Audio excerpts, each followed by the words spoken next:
Women's gender and sexuality studies wouldn't even be a field if it weren't for the contributions of women of color. Feminists of color from the early 80s up through till now have made the field a vibrant place to think, live, do our politics, worry about ethics, and make beautiful aesthetic creations. I believe that feminist organizations and women's gender and sexuality programs in general benefit from diversity. It's important to be cognizant of varying perspectives and approaches to women's studies. We can't sit back and allow the voices and lived experiences of women of color to continue to be marginalized, especially at this particular juncture when we're being bombarded with post-feminist and post-race rhetoric. I'm very conscious about how the educational system in the United States has historically marginalized students of color.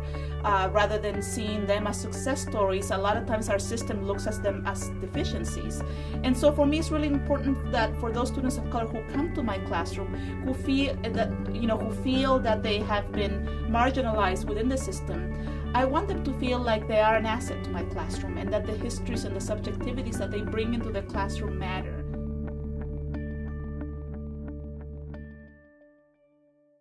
And I think inclusive is something we can throw around as a word very non-specific, but I think here we're talking about an inclusive framework in terms of all identity categories and all groups of people feeling not only that our departments and our department and our classrooms provide a safe space, but there's also a safe space to think about new kinds of research and new kinds of questions for people. So that for me, of course, is the intersections of ability, race, gender, class, religion, ethnicity, and when we truly exist at that intersection, we're able to think more creatively about the projects we envision doing, but also about classrooms that truly welcome all people and all ideas, and we can interrogate them critically, creatively, insightfully, and provocatively.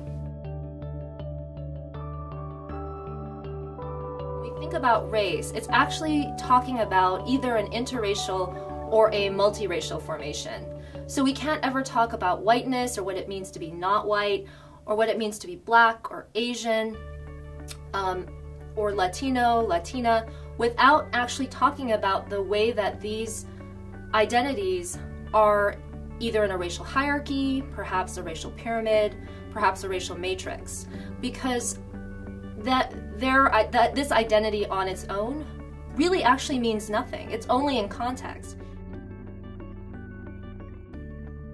Incorporating a racial justice lens, a critical lens, looking at women's studies and looking at sexuality studies is at the forefront of my research. And I'm very happy and proud to be part of the OSU community, particularly in this Department of Women's Gender and Sexuality Studies. Students who enroll in WGSS courses, some students are going to feel uncomfortable.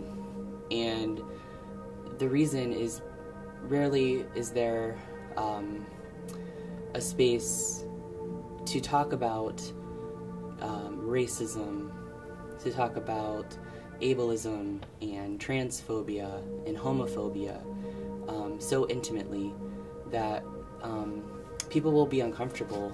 But what I have found in my experience, there is stagnancy in being comfortable all the time. And so in being uncomfortable, I found that it kind of forces me in a way to check myself. So as chair of the Department of Women's Gender and Sexuality Studies, I've tried to make sure that racial and ethnic diversity is always considered important in all that we do, in hiring faculty and staff, in recruitment of our undergraduate and graduate students, in our curriculum, and in the activities and events that we initiate and sponsor and promote on campus. Diversity and racial and ethnic diversity in particular I think needs to be a central issue for women's gender and sexuality studies, in part because of the history of the field, which has marginalized women of color. but also because the field has been and will continue to be highly enriched by centering feminist perspectives and experiences of women as well as men of color. In the work that I do with lesbian, gay, bisexual, and transgender youth in the juvenile detention system, central to the work that I'm doing is the experience of sexual difference, but also of racial and ethnic difference, and the ways that those impact youth in our country. And it is just so important that we have those areas of difference and those areas of diversity visible, present in our conversations, and that we're always willing to learn from them. And I teach popular culture and film studies in Women's Gender and Sexuality Studies department. I passionately believe that popular culture is a place where we learn and experience diversity. We experience what bodies are supposed to be like, what roles we play in life, what people should look like, who shows up, and we really look, I think it's where we learn about race and class and gender. We have several classes on pop culture that we teach every semester, and it's something students get very passionately engaged in because I think they see the immediate impact. So I think in a women's studies class, we not only learned critical literacy that helps us deconstruct and see through multiple structures of oppression.